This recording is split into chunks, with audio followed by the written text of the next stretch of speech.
Hoi, wij zijn Janna en Fenne van het mediateam. En we zitten hier met Cato en Sanne van de Student Takeover. Wat is de Student Takeover nou eigenlijk? Ja, de Student Takeover kennen mensen misschien ook wel als de try-out, was het eerst altijd.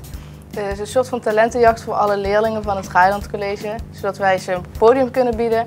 En het is vooral gewoon samen gezellig iets neerzetten, wat iedereen van heel Venray en daarbuiten kan komen kijken.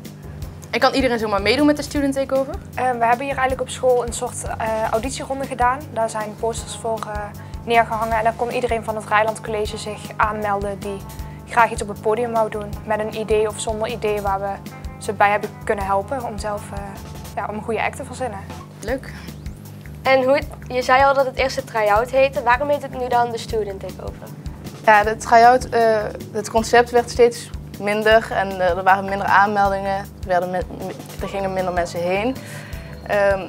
En ja, ze merkten het werd vooral vanuit Rijland georganiseerd, ze merkten dat het steeds minder werd.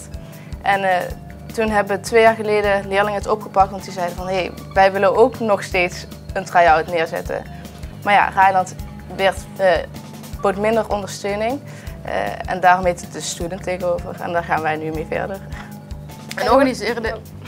En organiseren de leerlingen dit dan helemaal zelf?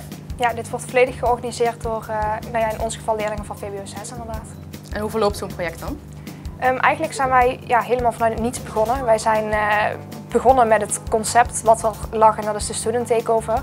En dus hebben we eigenlijk een soort lijntjes uit gaan zetten naar mensen die ons konden helpen. Dus we hebben de schoolleiding natuurlijk gevraagd of zij de vorige edities of zij daar nog iets van wisten en degenen die daar iets mee hebben gedaan. We zijn ook naar de Schouwburg zelf gestapt om te kijken wat het überhaupt gaat kosten en wat hun kunnen bieden aan ons. En zo zijn we eigenlijk allemaal contact gaan leggen met mensen die ons daarbij konden helpen. Vooral gewoon contact te leggen inderdaad en dan kwamen we er vanzelf wel. En het loopt nu allemaal op rolletjes, dus het werkt. En wat maakt de Student Takeover zo leuk?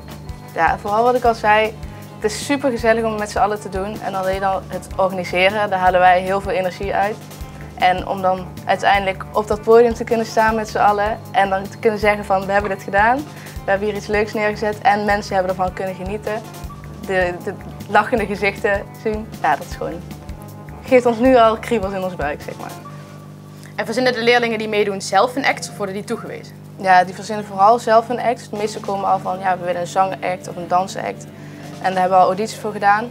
Maar er zijn ook groepjes die zeiden van we willen wel iets doen, we weten nog niet hoe. Dan helpen we ze wel en we zijn ook aan het kijken of we daar cursussen voor kunnen bieden. Bedankt voor het kijken. We hopen jullie hier allemaal snel te zien op het Rijland.